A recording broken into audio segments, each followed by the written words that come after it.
लीजिए प्रस्तुत है आज की कहानी बलि का बकरा। लेखक शरतचंद्र चट्टोपाध्याय जी। स्कूल से पास होकर हम कॉलेज में दाखिल हो गए। लालू ने कहा, भाई अब मैं रोजगार करूंगा। इसके बाद अपनी माँ से 10 रुपए मांगकर उसने ठेकेदारी करना शुरू कर दिया। हम लोगों ने उसका मखौल उड़ाते हुए कहा, 10 रुपये में भला कहीं रोजगार होता है। अगर इतनी पूंजी से रोजगार होता तो सब कर लेते। लालू ने कहा, मेरे लिए यही काफ़ी है। वह सबके लिए प्रिय था, इसलिए उसे काम मिलते देर नहीं लगी। कॉलेज से लौटते वक्त नित्य हम उसके रास्ते में सिर पर छाता लगाए हुए कुछ मजदूरों के बीच अपने काम में संलग्न पाते थे। हम लोगों को देखते ही चिढ़ाते हुए वह कह उठता, अरे जल्दी जल्दी कदम बढ़ाकर चलो वरना परसेंटेज में कमी पड़ जाएगी। गांव की पाठशाला में जब हम एक साथ पढ़ते थे तभी से वह मिस्त्री का काम करने में चतुर था। उसके बस्ते में एक नहनी, एक छुरी, एक छोटी हथौड़ी, एक घोड़े की नाल और एक छेनी हर वक्त मौजूद रहती थी। इन चीज़ों का संग्रह उसने कब और कैसे किया यह मैं नहीं जानता, लेकिन ऐसा कोई कार्य नहीं बचा था जिसे वह इन सामग्रियों से ना बना सके। स्कूल के सभी साथियों का छाता मरम्मत करना, स्लेट का फ्रेम ठीक करना, खेल कूद के समय पैजामा या कमीज को सिल देना, इसी तरह के बहुत से कार्य वह किया करता था। किसी भी कार्य के लिए ना तो उसने सीखा ही नहीं था। इसके अतिरिक्त भी वह नाना प्रकार की चीज़ें बनाया करता था। एक बार छठ के मेले के समय 2 आने का रंगीन कागज और मिट्टी के प्याले खरीद कर ना जाने क्या बनाकर उसने गंगा किनारे बैठकर उन खिलौनों को 2.5 रुपये में बेच दिया। उस मुनाफे की रकम में से उसने हम लोगों को चिनिया बादाम खिलाया था। इसी तरह दिन व्यतीत होते गए और हम क्रमशः बड़े होते गए। जिम्नास्टिक खेल लालू का सबसे प्रिय खेल था और वह उसको बहुत तेजी से खेलता था। उसके बदन में जैसी ताकत थी वैसा ही साहस था। डरने का नाम उसने कभी नहीं सुना था। कोई भी आकर बुलाए उसके यहाँ चला जाता। प्रत्येक की विपदा के समय सबसे पहले जाकर वही हाजिर होता था। अगर उसमें कोई ऐब था तो यही था कि मौका पाने पर भयभीत करता था। चाहे कोई भी क्यों ना हो, बच्चा बूढ़ा उसके निकट बराबर थे। हम तो सोच ही नहीं पाते थे, पर वह ना जाने कैसे विचित्र उपायों को खोज डालता था। आज उसकी एक कहानी सुना ही देता हूँ। पड़ोस के मनोहर चटर्जी के यहाँ काली पूजा हो रही थी। ठीक अर्धरात्रि के समय बकरा बलिदान होने वाला था, लेकिन बलि देने वाले लोहार का कहीं पता नहीं था। देर होते देख कई व्यक्ति उसके यहाँ गए तो देखा लोहार के पेट में काफ़ी दर्द है और आने में बिल्कुल असमर्थ है। लौट कर आकर लोगों ने समाचार दिया। खबर पाते ही सबके सिर पर हाथ रखकर बैठ गए। इधर बिना बलिदान किए पूजा अधूरी रह जाएगी। अब इतनी रात को दूसरे आदमी की तलाश कहाँ की जाए। इस साल अब देवी पूजा ठीक ढंग से नहीं हो पाएगी। तभी किसी ने कहा, अरे भाई लालू यह कार्य कर सकता है। इस तरह ना जाने कितने बकरों को वह काट चुका है। इतना ही कहना था कि कुछ लोग लालू के घर उसे बुलाने के लिए दौड़ पड़े। लालू उस समय सो रहा था। उठकर बोला, नहीं नहीं, अरे बेटा नहीं, मत करो, चले चलो, वरना देवी की पूजा संपन्न नहीं होगी और पूरे गांव का सर्वनाश हो जाएगा। लालू ने कहा, होने दो, बलिदान कार्य बचपन में अलबत्ता किया था, लेकिन अब नहीं करूँगा। जो लोग बुलाने आए काफ़ी मान मनोबल करने लगे, क्योंकि बलिदान के लिए मुहूर्त में अब सिर्फ 15 मिनट बाकी थे। इसके बाद बलिदान देना न देना बराबर ही था, महाकाली के कोप से सर्वनाश हो जाएगा। तभी लालू के पिता ने आकर कहा, वे लोग चारों तरफ से निराश होकर आए हैं, गांव के कल्याण के लिए तुम्हें जाना चाहिए, जाओ। इस आदेश को अस्वीकार कर दे, इतनी लालू में हिम्मत न थी। फलस्वरूप उसे चटर्जी साहब के यहाँ जाना पड़ा। लालू को अपने यहाँ देखकर चटर्जी महाशय प्रसन्न हो उठे। इधर बलिदान का समय नज़दीक आता जा रहा था। जल्दी से बकरा लाकर उसे माला सिंदूर पहना दिया गया। फिर कटघरे में उसका सिर रख दिया गया। पूजा देखने के लिए आई हुई भीड़ जय काली माता की जय का नारा लगाने लगी।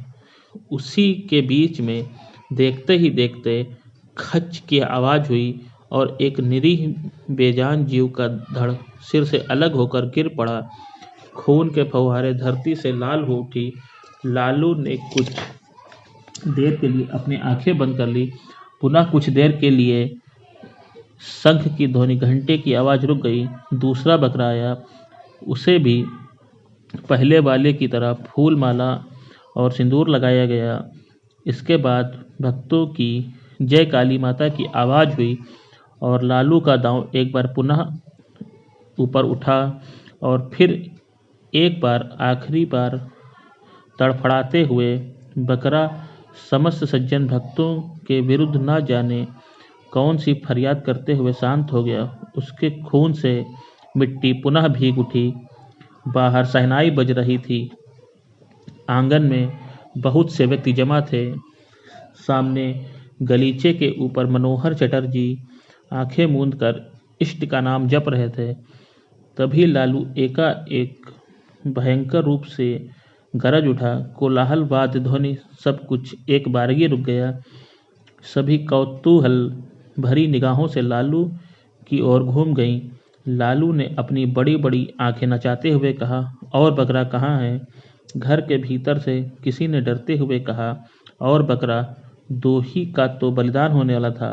लालू ने खून से लथपथ दांव को ऊपर की ओर 3-4 बार घुमाते हुए भीषण गर्जना करते हुए कहा, और बकरा नहीं है? यह नहीं हो सकता, मेरे सर पर खून चढ़ गया है। लाओ बकरा, वरना आज मैं जिसे पाऊंगा उसी का बलिदान करूंगा। नर बलि, जय भवानी की, जय माता काली कहता हुआ इधर से उधर उछलने लगा। इधर उसके हाथ का दांव लाठी की तरह भनभना घूम रहा था। उस समय लालू के रंग ढंग देखकर वहां की तो जो हालत हुई उसका वर्णन करना मुश्किल है। सभी एक साथ बाहर की ओर दौड़ पड़े, कहीं लालू उन्हें पकड़कर बलि न दे दे। इस भगदड़ के कारण वहां की हालत अत्यंत खराब हो गई। कोई इधर गिरा तो कोई उधर, कोई मुंह के बल गिरा तो कोई सिर के बल, कोई किसी के हाथ के नीचे से भाग रहा था तो कोई किसी की टांग के भीतर से। यह सब कांड क्षण भर तक होता रहा, फिर सब शांत हो गए। लालू गरज उठा, मनोहर चटर्जी कहाँ हैं? पुरोहित कहाँ गया? पुरोहित ब्राह्मण दुबले पतले थे और इसी भगदड़ के समय काली देवी की प्रतिमा के पीछे जाकर छिप गए। गुरुदेव महाशय कुशासन पर बैठे माला जप रहे थे। हालत देखकर वो भी एक बड़े खंभे की आड़ में जा छिपे, लेकिन मनोहर चटर्जी अपनी भारी भरकम वाली तोंद लेकर भागने में लाचार रहे। लालू ने आगे बढ़कर उनका एक हाथ कसकर पकड़ते हुए कहा, चलो अब तुम्हारी बलि है। एक तो कसकर उसने हाथ पकड़ रखा था, दूसरे हाथ में दांव देखकर चटर्जी के प्राण सूख गए। रोते हुए विनती करते हुए बोले, लालू बेटा, बेटा लालू, जरा शांत होकर देख, मैं बकरा नहीं हूँ, आदमी हूँ। संबंधी के नाते मैं तेरा ताऊ लगता हूँ। तेरे पिताजी मेरे छोटे भाई हैं। लालू ने कहा, यह सब मैं नहीं जानता। इस वक्त मुझे खून चाहिए। चलो तुम्हारा बलिदान करूंगा, जगदम्बा की यही इच्छा है। चटर्जी फपक कर रोते हुए बोले, नहीं बेटे, माँ की यह इच्छा नहीं है। वे तो जग जननी हैं, वे जग जननी हैं, इसका ज्ञान है तुम्हें। अब फिर बकरा बलिदान करोगे? मुझे बलिदान देने के लिए अब बुलाओगे? चटर्जी ने रोते हुए कहा, नहीं बेटा, अब बलिदान कभी नहीं कराऊंगा। मैं काली माता के सामने प्रतिज्ञा करता हूँ, आज से मेरे यहाँ कभी बलिदान नहीं होगा। ठीक कह रहे हो ना?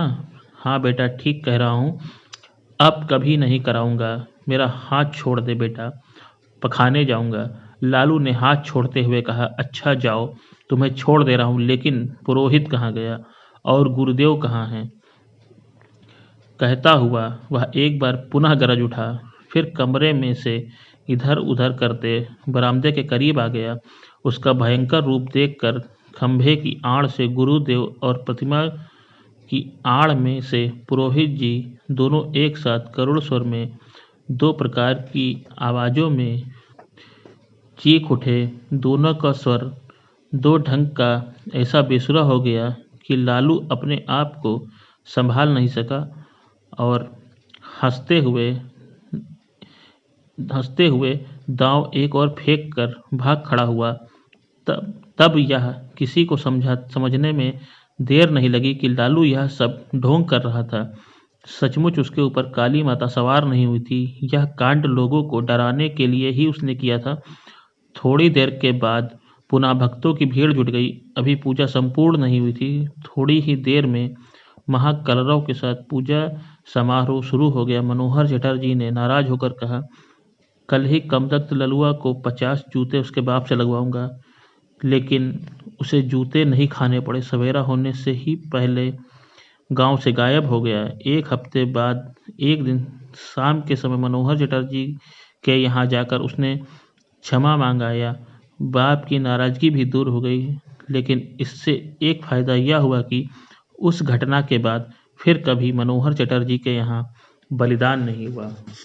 फ्रेंड्स, अगर आपको मेरी कहानी अच्छी लगे तो कृपया कहानी को लाइक करें, मेरे चैनल को सब्सक्राइब करें और वीडियो को शेयर करें। वीडियो को अंत तक देखने के लिए आपका बहुत बहुत धन्यवाद।